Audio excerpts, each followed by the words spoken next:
Day 2 of Commanders training camp is officially in the books. What is going on, everybody? It's your boy Abdullah coming at you with another video for the DMVSportsZone channel.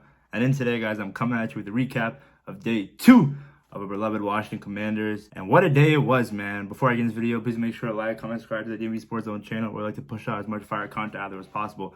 And let's get straight to the video. First, I want to give a huge shout out to my dearest friend, Dyami. She actually was there at training camp today. It was the first day that they allowed fans to come in and watch. And she had some clips and recorded, so I'll put that in, and all the clips that highlights or whatever I'm talking about will be in the video as well.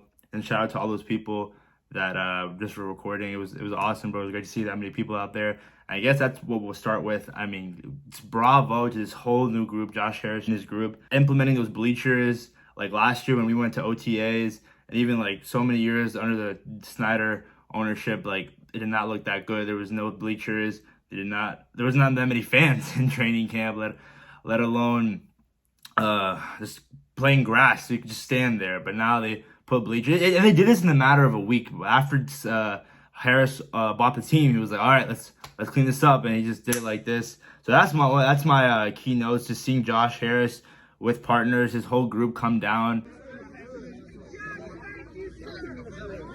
What up, Chad?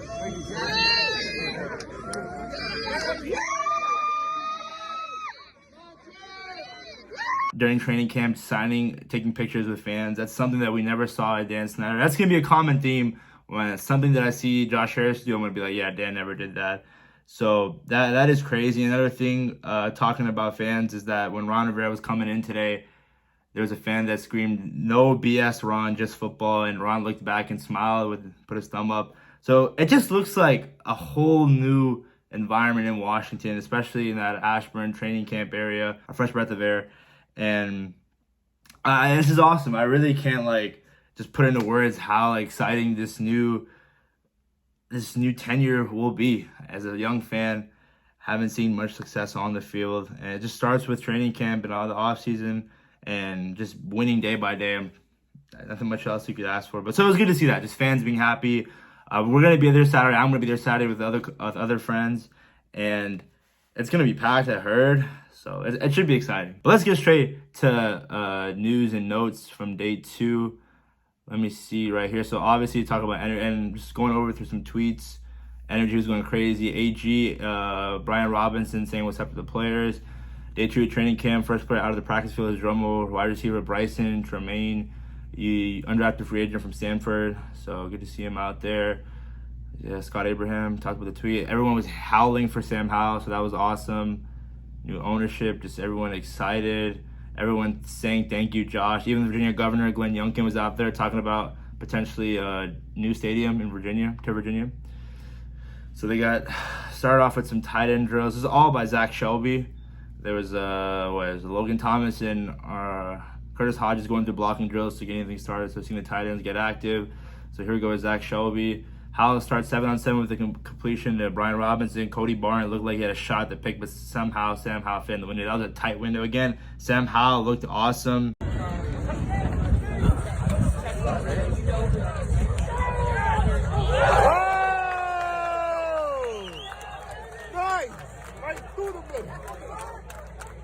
And go through some other stuff. Jerron Payne, a toe injury. That was, I think that's nothing to be concerned about because the defensive line is still feasting. So him being out, I as long as it's not turf toe, I think we'll be fine. And just in general, we don't want to rush him. We just got paid. He just got paid too. So that was something interesting. Dyami Brown, that was the man of the day. Of course, like any other training camp so far in his career here, he balled out, had a nice catch. It was like a 45-yard bomb from, I think, Jacoby Brissett. You've seen Dyami. He's been posting YouTube clips this offseason, working out with his guys.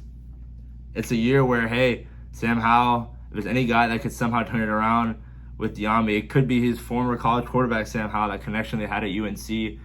And honestly, last year we saw flashes of him. That Titans game, 2 touchdowns, 75-yard, 80-yard bomb, and the other one was like a one-handed 40-yard bomb down the sideline. That was awesome to see. I really thought after that game that, hey, Dyami's going to break out this year, but I don't know, man. And it sucks for him because there's also other guys on this team that are elite receivers. Jahan Dotson, Terry McLaurin, Curtis Samuel could also take the targets from him. So we'll see if there's any opportunity of him potentially being the wide receiver, because wide receiver 1 and 2, that's solidified.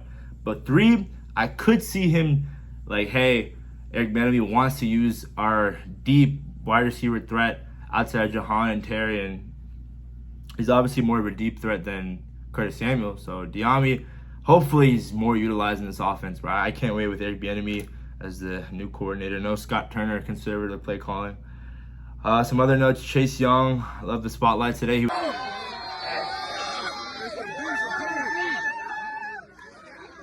was dominating Charles Leno. I'll get to the offensive line in a second. That's good to see Chase Young. It's going to be a big year for him, man. It really is. First, give him the first 8 games. The production's not there. You got to trade him or something. It's just not going to look good for him. Eric Bieniemy took first team out after a false start. So it's good to see Eric Bieniemy just going out there and showing, being authoritative. You don't want to be too soft on these guys. You want excellence. Iron sharpens iron. And we saw that when he was in Kansas City with Mahomes and Andy Reid. Going back to the tweets, just a tad bit off target for Curtis Samuel on throw from Howell. Samuel was open, did not make a good attempt, but couldn't haul it in. Dyami Brown was wide open earlier on a play, connected with Brissett. Always like Dyami, and I'm curious to see how he develops during camp. Really nice play from Dyami Brown in the red zone. Howell had to scramble around before feeding the pass in a tight window to Brown in the corner of the end zone. Looked like he was in inbounds, but Wild was insisted that he was out. A couple of nice throws from Brissett and Fromm. Brissett dropped it in the bucket to Jared Patterson for a TD, and Fromm delivered a strike to Sample also for a TD.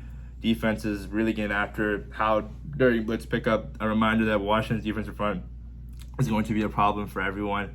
Dyami Brown just made the catch that day from Brissett, made a contested catch over Castro Fields in the 10-yard line. The crowd erupted. McLaurin and Howe just connecting on a deep pass downfield with Forbes trailing coverage. Probably got the biggest cheer from the crowd so far. Cool moment of players interacting with fans. Momentum carried Jeremy Reeves near the fence, separating fans in the practice field, and Reeves carried a few kids from high fives before jogging back to the play. Ron Rivera addressed the media in the presser. He was asked about Deron Payne, who has not attended practice with toe injury. The issue is minor and doesn't seem concerning. Said it was cool to see the fans out there. Ron Rivera energy after every play. Impressive with the tight end room. B-Rob. Yeah, let me see some other tweets. Just going through everything. Shout out to all these guys for getting this stuff out there. B-Rob looks awesome. He looks like a beast. Jahan Dotson had a cool one-handed drill, so it was awesome to see. Route running, cool RPO drill. Quarterback takes a snap from JP Finley, hands off, takes another snap to make a quick throw. Deron Payne, just talking about it's very minor. I don't think it's that worrisome. Washington doesn't go with many three conventional linebackers, but if it did, Khaleke Hudson would have a strong argument to be the third. He's gotten consistent reps this offseason. Khaleke Hudson is a guy that everyone's been raving about. I can't wait till week 1 to see how he does out there in the field. Terry had a bomb. He beat rookie Emmanuel Forbes, and it kind of almost, I think he made contact with the cameraman too.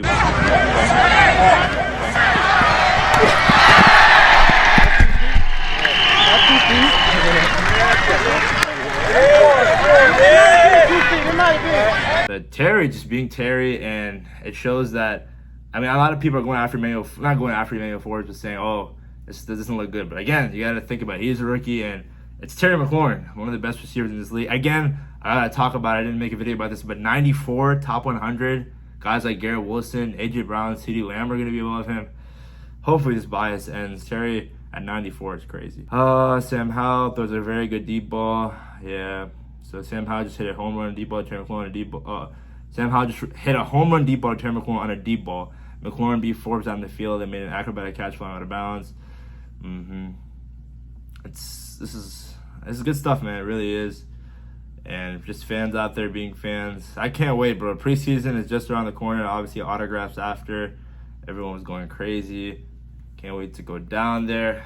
And I'm pretty sure that's all it. I mean, they were talking about how they need some bigger bleachers, which honestly, like, I could see happening. But the fact that they already got bleachers out there, and it's great, man. It's great. Obviously, the defense I would say won today, but the first team offense had some plays. But overall, the O-line could not protect Sam Howell. Was under pressure from Montez Sweat and Chase Young frequently. Oh, that's one thing that I get into. The offensive line, that's going to be concerning. You got Charles Leno, Nick Gates, Wiley, Sadiq Charles. It's going to be concerning because this is Sam Howell's first year starting, and we got to give him protection he needs. But again, we have an elite defensive line, so I wouldn't be too concerned. But I would say the offensive line is the concerning group when it comes to every position on the depth chart. But we'll see. Hopefully they can find a way, Eric Bieniemy can find a way to shuffle things up and get us at least an average offensive line. It's top 15, that would be ideal. We can't be bottom 10, just giving up sacks to a young guy. But we got to have hope, and we'll see come the rest of training camp and the preseason. Week 1 against Arizona Cardinals, that game should be sold out. Hopefully FedEx will be rocking. Commanders football will be back. I'm not going to say that we're going to win the Super Bowl this year just because Dan Snyder is no longer the owner. But with time, DC will be a football city. Gotta love it, gotta love it. With that being said, guys, please make sure you like, comment, subscribe to the DMVSportsZone channel. We like to push out as much fire content out there as possible. Follow us on all social media platforms, TikTok, Instagram, Twitter, at DMVSportsZone. Day 2 is in the books, and I'm out. Peace.